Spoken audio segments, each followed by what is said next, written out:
Hey, has anyone told you you're beautiful today?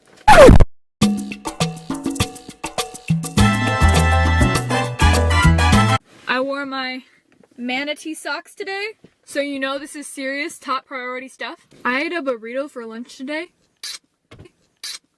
Why do I look like this when I'm talking about burritos? Oh, it was so good. I've only recently discovered the magic of burritos, and I'm fully in love. But really, I've grown a lot in the past couple of years. For example, I've grown out of the selfie phase where I would take selfies every day. Aren't we glad we're out of that? They still haunt my image history. And considering that I've had this growth, I've also learned a lot about myself and life and myself in life. And I've learned some things that just don't matter. They used to matter a lot to me, and I would obsess over them, and over the years, in my wise old age of 16, I've come to realize that none of it matters long term, and so I would like to share those things with you. Number one, and probably the most important one, being wrong doesn't matter. When I was wrong and I realized that I was wrong mid-argument, I wouldn't say, stop, okay, now that I've thought about it, I know I'm wrong, you're right. End of discussion, end of debate, end of the fight, which would have made life so much easier. But I would just continue bickering to try and prove my point, which I knew was wrong, which now seems so illogical. Like, why was I fighting with someone when I knew that my argument was wrong, but I just didn't want to be wrong because I already made that claim and I didn't want to admit it?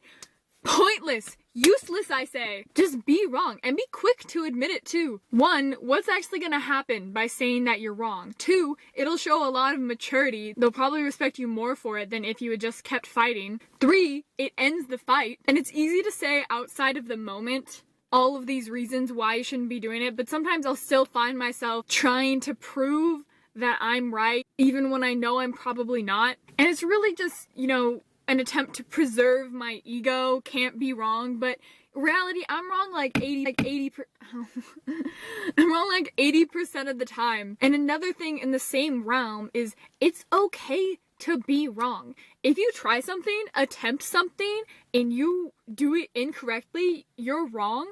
You can only grow from that experience. And if you're like, but Katie, people will make fun of me. I'm scared of being made fun of for being wrong. I feel it too. But then also, if you're with someone who's gonna make fun of you for doing something incorrectly, even though you put your best effort in, that just goes to show that you shouldn't be around that person and they shouldn't be in your life, Another thing, if you don't know the answer to a problem or question and you don't try and answer it because you're afraid of being wrong, you're not gonna learn how to actually do it. Someone can't tell you how to do something right unless they know that you don't know how to do it, unless they know that you got it wrong. Being wrong is okay, and once you allow yourself the ability to be wrong when you've put your best effort in, I swear it opens doors. Because once you're not afraid of being wrong and you know that if you are wrong, it's only going to lead to your growth, I've found that I'm going to accept a lot more opportunities and take advantage of things because I no longer have that fear holding me back, and then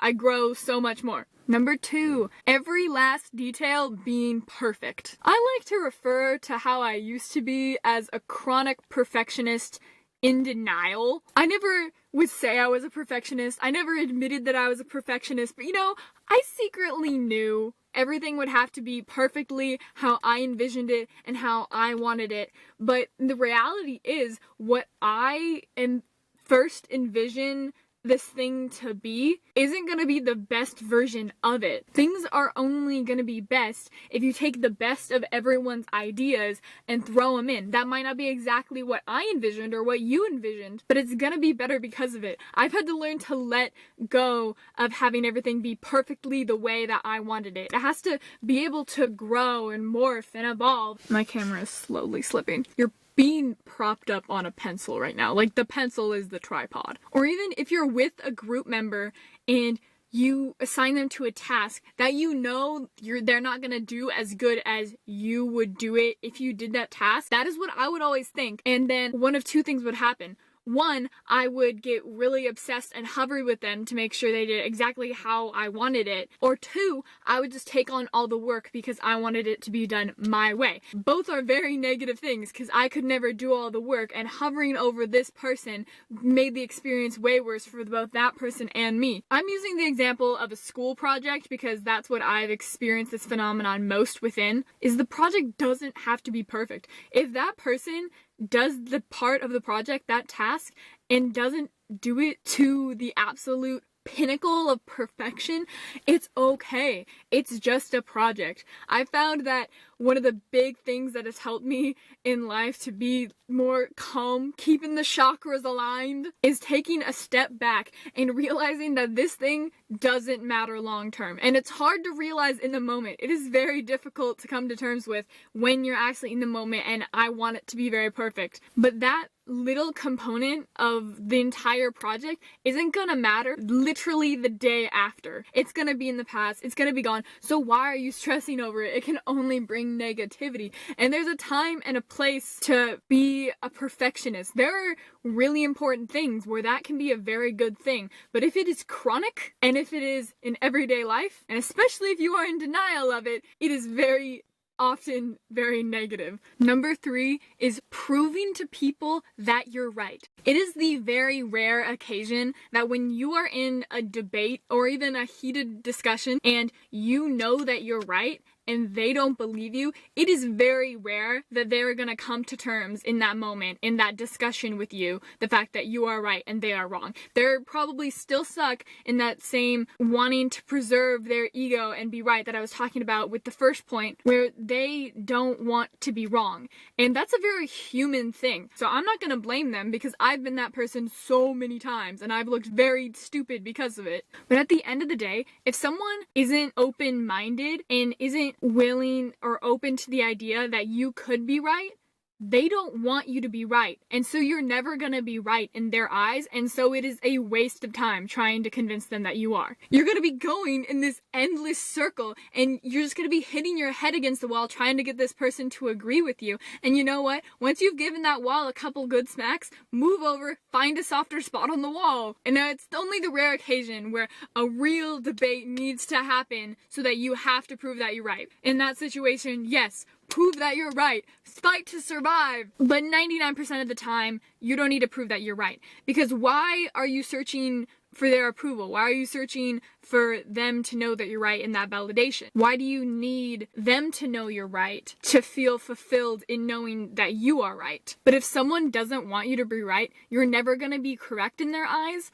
And so it's just a waste of time trying to convince them that you're right. It's just not worth the time and energy and exhaustion that you're going to feel from bickering with that person to no end. I'm really preaching to the choir here. I'm preaching to myself. The fourth and final thing is pointless things that you think people are gonna judge you for. And what do I mean by unimportant things that you think people are gonna judge you for? I mean the kind of TV shows that you watch, the kind of hobbies that you like. Because at the end of the day, if you like them, that's enough. Why are you letting other people make you feel bad for engaging in something that you enjoy? For example, I love cheesy, teenage-aimed TV shows about, werewolf, vampires, and love stories. They are aimed for my exact demographic, and let me tell you, it works. I will stay up all night watching those. But Grey's Anatomy, I can't get into it. And I tried watching Grey's Anatomy because everyone watches Grey's Anatomy and I don't get any of the references. But you know what? I didn't enjoy that show. You know what I did enjoy?